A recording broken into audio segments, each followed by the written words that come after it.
Found out from police that my wife cheated on me with a gang member, and he was found lit on fire in his car. I'm completely lost because I just found out that my 42 male wife, 36 female, of 12 years, has been having an affair from the police who called me in for questioning, involving the assault of her lover. I don't know what I'm doing right now. I don't know if this is the right sub, or even if I should be posting this, but I don't have a clear mind right now, and I'm here to ask some direction. I've been married to my wife for 12 years. We have an amazing 11-year-old son. Until last night, I thought we had a good marriage. I thought I was always really good to her. We have no money problems, no intimacy problems, and I have never taken her for granted. I honestly wake up every morning and thank God she's my wife. Now I don't know what to think. I got a call from my local police department as I was getting off work yesterday. They asked if I could come to the police station as soon as possible. I panicked. I asked if something had happened to my wife or son, but they said not to worry, just to get to the station as soon as possible. When I got there, they put me in a room with a table and some chairs. They asked me my name, which I gave. Then they started asking all these questions about a guy my wife works with. I haven't seen her spoken to this guy literally since December of 2019 at my wife's company Christmas party. The two officers kept asking me things like, "How long have you known? And how did you find out?" The only answer I could give was, "What are you talking about?" After about an hour of this, I just stopped answering their questions and kept asking where my son and wife were and were they safe. We just kept going around and around until after about 2 hours on and off, because they would periodically leave the room for 15 to 20 minutes, then come back and start it all over again like some cheap cop show. The last time they came in, the cop handed me a tablet and showed me a video of my wife and the guy from her work having sex. I don't remember much right after that. I just remember screaming, "What the F is this?" over and over again. I had a full-blown panic attack right there in the middle of the police station. The police had a paramedic check me out, and he said my blood pressure was something like 170 over 110. He wanted me to go to the hospital, but I refused and I said, "I need to find my wife and son." After I calmed down, the officers explained that the guy in the video had been having an affair with my wife and apparently several other women. He had been found that morning in his driveway beaten, raped, and sat on fire. He was still alive but in critical condition, and they didn't know if he would make it. His wife had given them permission to go through his phone and computer, and that's where they found the video of my wife. They asked me where I was that morning, and I told them the gym, then work about 10 minutes from the gym. At that point, they said I could go, but that I might not want to stay at my house because they didn't know if his affair with my wife could be why he was attacked. They also said my wife wasn't the only person he was having an affair with. That's when I rushed home. My son was staying with our neighbors, so I got him and went home. We packed some clothes and his laptop for school. I grabbed my gun, and we headed to my parents' house 45 minutes away. I still haven't heard from my wife. Her phone is going straight to voicemail. I've called the officer who gave me his card, and he said she is at the hospital with the guy she's been cheating with. I'm sitting here in bed with my son on one side of me and my 38 on the other. My dad is sleeping in his chair in the living room with a shotgun across his lap, and I'm not slept in over 30 hours. I don't even know where to start. Something would be helpful right now. Any advice or ideas? I'm in a fog. Let's see the Redditors respond. The Sound of Cack says, "Well, this is pretty wild, but not uncommon. I believe you know the answer to this one, but it just seems so what the F right now. To break it down, wife cheated on you. Guy gets beaten up to an inch of his life. Police question you, tell you your wife is having an affair. You blow up, righteously. Frantically call her on her answer. Hasn't answered to you, nor called you at all. Is at the hospital with the guy she cheated on you with? What you need to do is, instead of having a 38 in your hand, you need a phone in your hand. Get a divorce lawyer and have these police officers properly document how she's with the guy she cheated on you with, and to get evidence of that sex tape they made. This will be uncontestable evidence that makes sure she won't get jack crap when you divorce. You'll be glad you did this. This will also help with custody arrangements down the line as well. I know it's a hard pill to swallow, but she doesn't love you. Imagine the love of your life in the arms of another man who treated many women like his toys. You heard it firsthand of how many women he effed over. She was worried about his safety over your own. I know you're hurting very much, but realize that if this gets really messy, divorce-wise, Your kid will literally be shattered beyond belief. It's your duty to bring this horrendous BS to a swift end so she can't raise hell back. I hope you'll get a good night's sleep soon, both for you and your kid. It sounds like you're all he has, besides your parents. Uopi replies, yeah, my parents are up now and my mom has been in to check on us. I think what you said is the best plan. At this point, I don't even want to know any more than what I found out yesterday. I'm sick and disgusted by this whole situation. 14 years together, down the drain. But I got my son out of it, so it was every bit worth it. Complete entry says this. Get a freaking lawyer. These cops already like you for a suspect. Practice your effing right to remain silent. Do not even go into the effing interview room again. They were trying to walk you into a confession here. Update. I attempted to post this on Saturday 12/19, but it didn't go through. And I got blocked from reposting because I asked a yes/no question. Anyway, here it is again. I'm working out a bit, so I may not be able to reply that much right now. My original post was removed, but a lot of people messaged me and asked for an update. I thought I would fill everyone in on what has happened this week because the replies I get help me so much. I really feel like I owe this community a big thank you for helping me get my head on straight and pointing me in the right direction to get everything done as fast as possible. For those people who said my post was fake, my only reply is I wish. For the bottom of my heart it was. Sometimes the truth is stranger than fiction. For those who said they couldn't find a news story, apparently due to the nature of the attack, a lot of information was withheld. Even our local news outlets had only reported it as an assault, and it was nothing more than a blur on the nightly news. For those who implied or directly stated, the police wouldn't do that. You're at 100% wrong because they did. I found out from my lawyer that police can literally do or say anything they want, especially if you aren't under arrest. Short of direct threats of harm. That includes lying directly to your face, which they did. It turns out my wife wasn't at the hospital with her lover when I contacted the detective. She had been admitted to the hospital psychiatric facility much earlier in the day while he was still in surgery. I don't know why they would lie about that, but they did. Needless to say, the situation has caused me to become very suspicious of law enforcement. After I woke up that afternoon, I contacted my uncle's law partner, who was a family friend. He also came to my parents' house and sat down with me to go over my options. His entire law firm is now representing me, both in the divorce and criminal defense. That day, Sunday, he got an emergency custody order and a protective order against my wife for me, my son, and my parents. Our court date is in 60 days. The police served her on Monday as she was leaving the psych hospital. According to her brother, who is a close personal friend of mine, she did not take it well. She is staying with her parents from the time being. I still haven't talked to her, and she hasn't made any attempt to speak to me either. Whether that's due to shame, indifference, or the order of protection, I don't know. But I'm glad of it, all the same.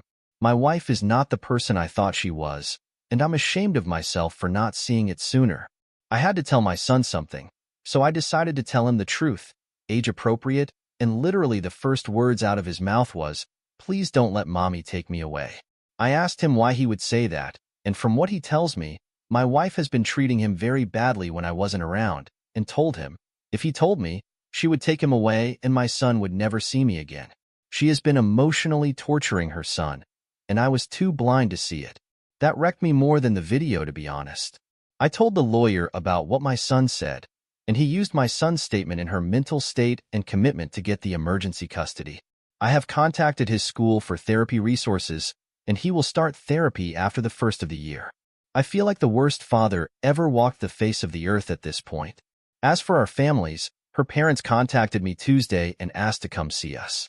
I was still at my parents' at the time, and I told them they could come, but she was not allowed anywhere near us. They agreed. They were so apologetic, and her poor mother didn't stop crying the entire time she was with us. Her father was heartbroken and kept referring to my wife as that girl. They both said they felt like something was going on with her, and they did not raise her to be this way. We hugged and cried before they left, and I told them they will always be part of our lives no matter what happens with the divorce. After what my son told me, their visit was the hardest part of our whole ordeal. My lawyers have been doing amazing work so far. They found out that the man my wife was sleeping with has a long criminal record. None of the lawyers informed me that when they went to print out the guy's arrest record, the printer ran for 5 minutes straight. From what they could learn, he is currently on parole for drug offenses and has had gang affiliations in the past. He is still alive, but in critical condition, and still may not make it. The firm has an investigator who contacted the coworker who drove my wife to the hospital. The coworker informed them that my wife's affair was an open secret around the office. My lawyers think that's how the police figured out who I was and who my wife was in the video. There are several photos of last year's Christmas party at her work, and my wife and I are in several of them. That's where I currently am in this whole situation. I'm just numb, still lost, and heartbroken. How long does the numbness last? And is there any way to get past this emotional lethargy faster? I mean, really numb, like a dream. Everything I've just said has felt like it's happening to someone else. Update. Sorry for the novel, but I just need to defend and get this week off my chest. I will start off again by saying thank you to everyone who replied to both my original and my update. This sub really did help me so much. If I didn't respond to you directly, I'm sorry, but I got so many messages, I can't keep up with them all. First, my son is doing so much better. He started therapy the first week of January, and the difference is already noticeable.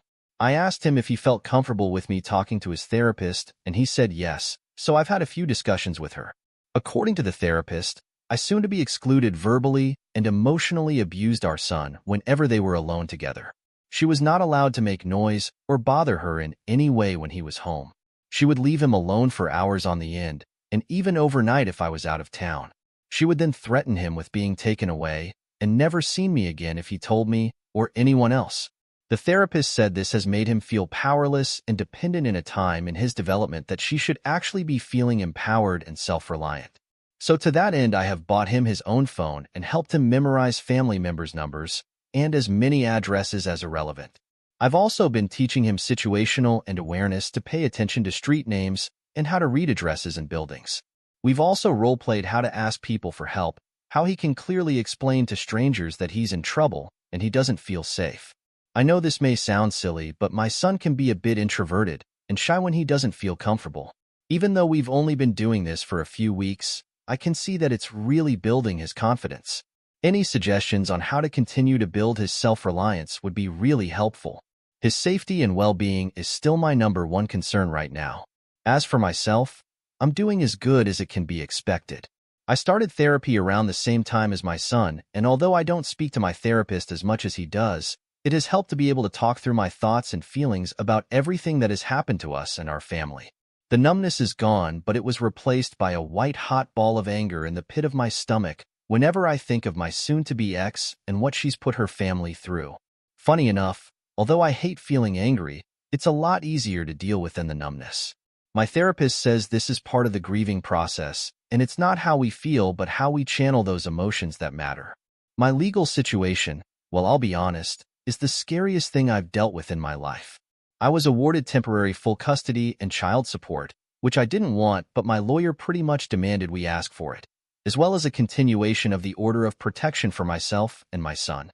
At the request for an order hearing, which neither my wife nor her lawyer showed up to, the judge asked if we would allow supervised visits, but my son absolutely refused, which was why my lawyer told me to bring him along.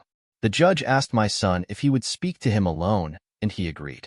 The judge, stenographer, and a child welfare officer went into the chambers with my son and met for about 10 minutes.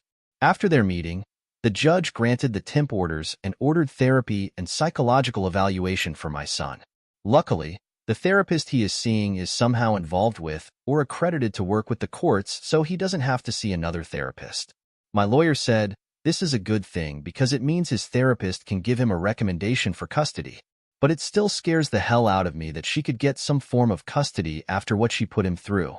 As for the fair partner, I don't know much. From what my lawyers have gathered, he's still alive, but still in the hospital. I haven't heard from the police since my initial interview, so nothing new to report there. I asked for my son to be ex. I still haven't seen her since D-Day.